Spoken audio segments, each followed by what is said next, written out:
Mengapa umat Katolik mengaku dosa kepada imam? Mengaku dosa kepada imam adalah bagian dari sakramen tobat, di mana imam bertindak sebagai perantara Allah untuk memberikan pengampunan dan nasihat. Dalam tradisi Katolik, pengakuan dosa kepada imam adalah salah satu aspek yang paling khas dari kehidupan sakramental. Praktik ini seringkali menimbulkan pertanyaan, baik dari umat Katolik sendiri maupun dari mereka yang berasal dari tradisi non-Katolik.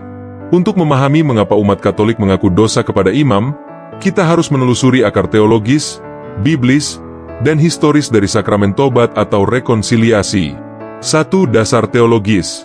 Hubungan dengan Allah dan gereja.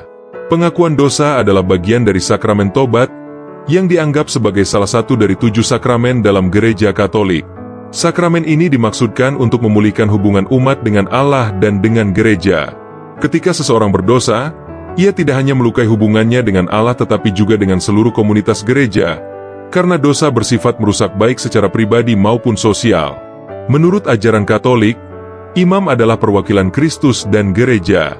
Dalam pengakuan dosa, imam bertindak in persona Christi, dalam pribadi Kristus, untuk memberikan pengampunan atas nama Allah.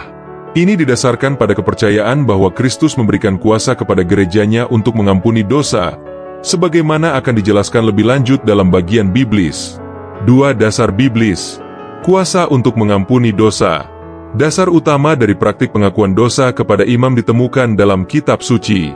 Dalam Injil Yohanes 20:21-23, setelah kebangkitannya, Yesus berkata kepada para rasul, "Damai sejahtera bagi kamu. Sama seperti Bapa mengutus aku, demikian juga sekarang aku mengutus kamu." Dan sesudah berkata demikian, ia mengembusi mereka dan berkata, "Terimalah Roh Kudus. Jikalau kamu mengampuni dosa orang, dosanya diampuni, dan jikalau kamu menyatakan dosa orang tetap ada, dosanya tetap ada." Ayat ini menunjukkan bahwa Yesus memberikan kuasa kepada para rasul untuk mengampuni dosa atas namanya. Kuasa ini diteruskan kepada para penerus rasul, yaitu para uskup, dan melalui mereka kepada para imam. Dengan demikian, pengakuan dosa kepada imam memiliki dasar yang jelas dalam ajaran Yesus sendiri. Selain itu, dalam Yakobus pukul 5:16, umat Kristen diajak untuk saling mengaku dosa dan mendoakan satu sama lain agar disembuhkan.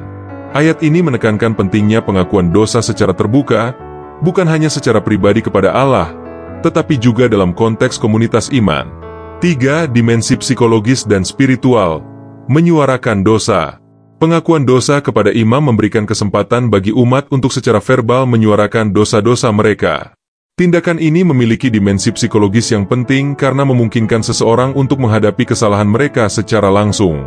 Dengan mengungkapkan dosa secara verbal, seseorang menunjukkan penyesalan yang mendalam dan niat untuk bertobat. Secara spiritual, pengakuan dosa membantu umat merasakan pembebasan dan pengampunan yang nyata. Mendengar kata-kata absolusi dari imam, seperti, "Aku melepaskan engkau dari dosa-dosamu," memberikan penghiburan dan keyakinan bahwa dosa-dosa mereka telah benar-benar diampuni oleh Allah. Hal ini seringkali membantu umat melepaskan rasa bersalah yang membebani hati mereka. 4. Dimensi komunitas. Pemulihan relasi dengan gereja. Dosa bukan hanya urusan pribadi antara individu dan Allah. Dosa juga memengaruhi komunitas gereja. Ketika seseorang berdosa, ia melukai tubuh Kristus, yaitu gereja. Oleh karena itu, pengampunan dosa melalui imam juga melibatkan pemulihan hubungan dengan komunitas iman. Imam, sebagai wakil dari gereja, melayani umat untuk memulihkan hubungan ini. Melalui sakramen tobat, umat disambut kembali ke dalam pelukan gereja, seperti anak yang hilang dalam perumpamaan Yesus, Lukas 15:11-32. Ini mencerminkan belas kasih dan penerimaan gereja terhadap mereka yang bertobat. 5. Tradisi dan ajaran gereja. Praktik pengakuan dosa kepada imam telah menjadi bagian dari tradisi gereja sejak awal sejarah kekristenan. Dalam tulisan-tulisan Bapa Gereja, seperti St. Ambrosius dan St. Agustinus, kita menemukan referensi tentang pentingnya pengakuan dosa dan absolusi oleh para imam.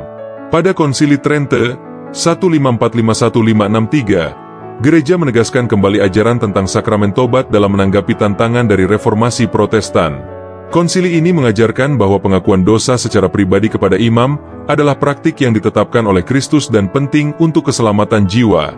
6. Pertanyaan yang sering diajukan. Mengapa tidak langsung kepada Allah? Umat Katolik percaya bahwa Allah dapat mengampuni dosa secara langsung, tetapi Dia memilih untuk bekerja melalui sakramen sebagai cara untuk menyalurkan rahmat-Nya.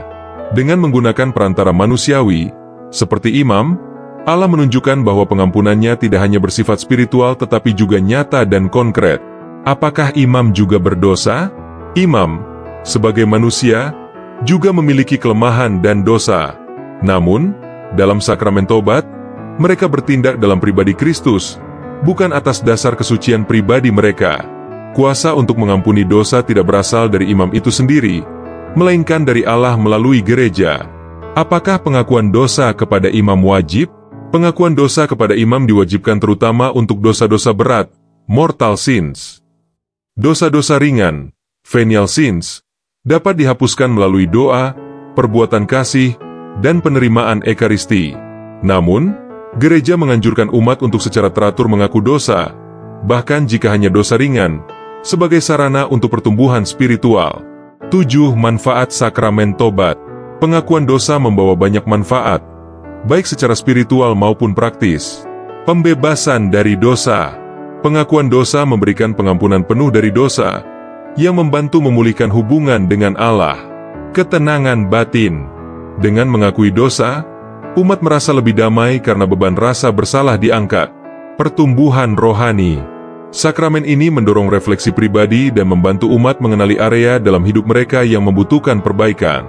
Persiapan untuk hidup kekal. Dengan membersihkan hati dari dosa, umat lebih siap untuk menghadapi Allah dalam pengadilan terakhir.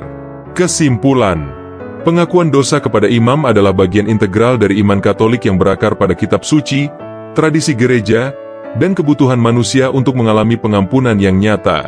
Melalui sakramen tobat, umat Katolik tidak hanya menerima pengampunan dari Allah tetapi juga dipulihkan hubungannya dengan komunitas gereja.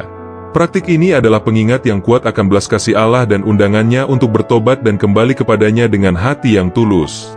Dengan mengaku dosa kepada imam, umat Katolik tidak hanya mematuhi perintah Kristus tetapi juga memperoleh rahmat untuk menjalani hidup yang lebih kudus.